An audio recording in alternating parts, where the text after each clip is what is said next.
Hello and welcome to the 20th week of the Barclays Premier League, and this fixture is extremely special as it is the first Premier League fixture that takes place in the year 2014. That's right, we're moving into the new year. Hopefully it brings the teams lots of new luck, hope more goals and a lot of success. So the first game of the 20th week does take place at the Liberty Stadium in Wales, where it'll be Swansea City taking on Manchester City. And I think that Manchester City will continue their dominating form. They haven't been particularly great away from home. They've obviously been in rampant form at the Etihad Stadium, and I think that Swansea can cause them a couple of problems. I do not think that Swansea will be able to win the match, as they've had a bit of a topsy-turvy season. They've had multiple strikers out at the same time, Michu, Boney, and I think that they're just starting to get those types of players back into the side and will not be able to win this game against City, who go there. It'll be a tough game, but I think Manchester City will be able to get the win 2-1. Moving to the Emirates, it's Arsenal facing Cardiff City, and this the reverse fixture took place a couple of weeks ago, where Arsenal beat Cardiff, I believe it was 3-1.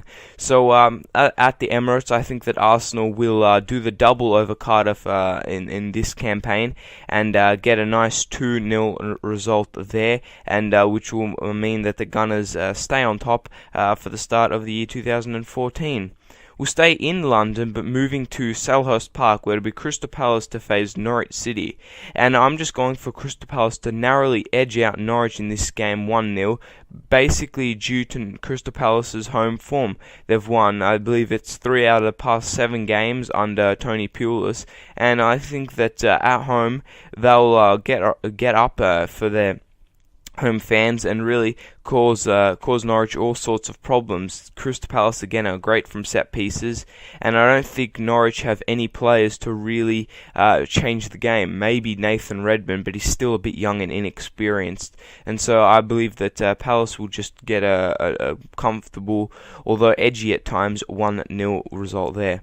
Again, we'll continue to stay in London, but we'll move to Craven Cottage, where Fulham will face West Ham in a London derby. And I think that both teams are relatively even at this point in time, even though Fulham are lagging down in the relegation zone. West Ham are only a couple of points above relegation, so this is going to be an interesting battle for, it's a London derby, and both teams will not want to lose. And I don't think either team will lose. I think it'll be a 1-1 draw.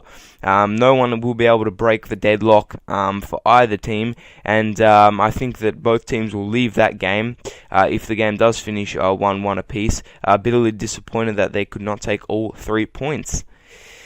At Anfield, it will be Liverpool facing Hull City, and I don't think there will be any heroics from Hull City this time, as they were in the reverse fixture, where they did beat Liverpool for the first time, I believe.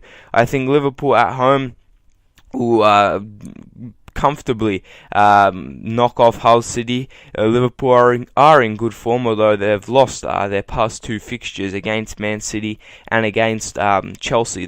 And they lost both those games 2-1 apiece.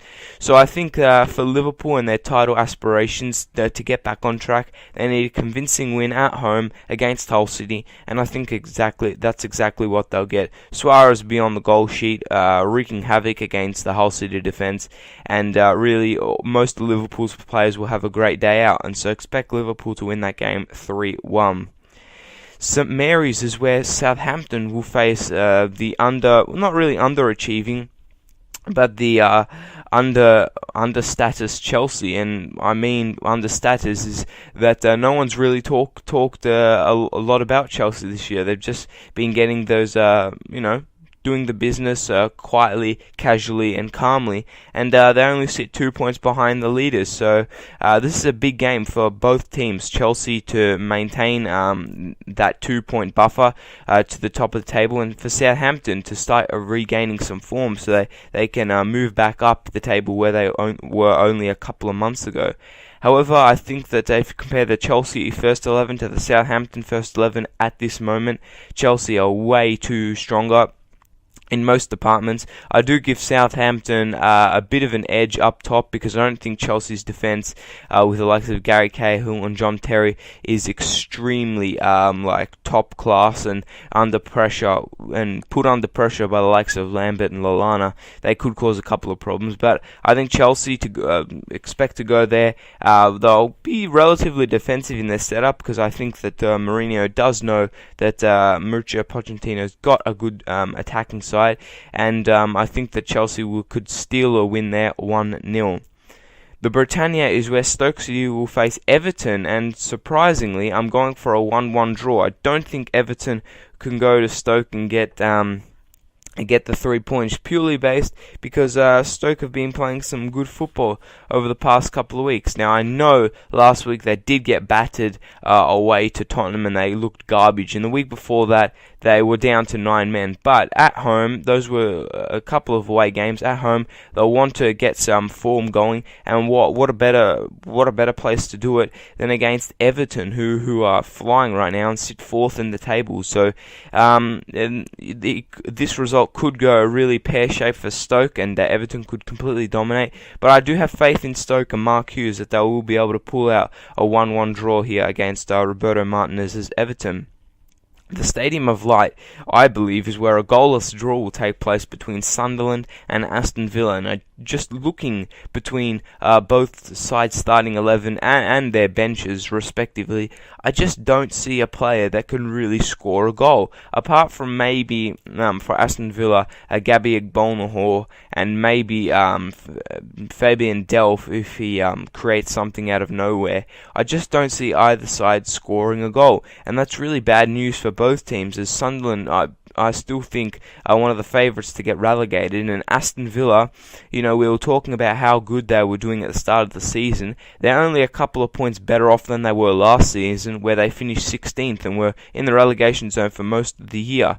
So I think, again, this game is very similar to the Fulham-West Ham game, as in both sides do need to get a result, and most importantly, both sides need to pick up 3 points. However, I just don't see that being the case in this game, and I see both teams again being very frustrated and disheartened, as the result, I believe, will be 0-0.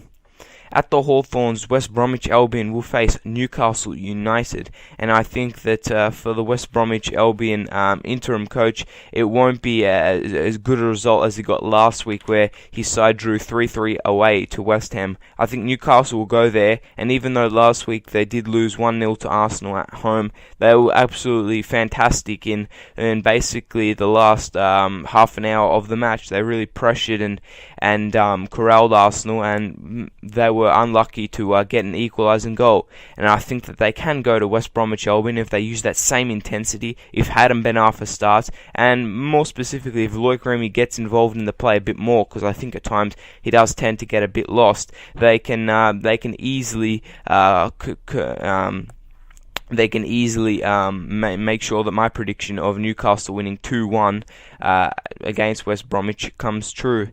And the final game in the first fixture of 2013 is an absolute corker, because Old Trafford is the stadium where Manchester United will host Tottenham Hotspur. Now, I think it's last year, Tottenham came to Manchester United with AVB and with Gareth Bale, and they won 3-2. I don't think this will be the case this year. I think United are in superb form over the past couple of weeks, just getting results here and there. And Tottenham under Tim Sherwood over the past 2 weeks have gotten positive results, where they beat Stoke City 3-2, and then they, uncharacteristically drew at home 1-1 to West Bromwich. However, that being said, I think that Tottenham will go there a bit of defensive mindset. They will not allow Manchester United to play between the lines, and they'll force them out wide and ensure that really Manchester United have to get balls into the box and make sure that those balls are dead-eye accurate to the likes of Rooney and Welbeck. Otherwise, they just won't be able to score any goals. And the only way I see Tottenham scoring is hitting Manchester United on the counter-attack, and they've got the players to do that. If they play 4-4-2, they've got Soldado and the hitman Adebayor, who can hold up the ball, get other players involved, and really just be a constant threat to the United defence. So in saying all that, I think that the game could finish 2-2, Manchester United 2, Tottenham 2. So that is my those are my predictions for the 20th week in the Barclays Premier League. Again, I'll just reiterate that this is the first Premier League fixture that takes place in 2014. And just to end on a nice celebratory note, I wish all you guys a happy new year, and best of wishes and best of luck for the next new year, 2014. So I'll see you with my review video in a couple of days' time. So thanks for watching, and goodbye.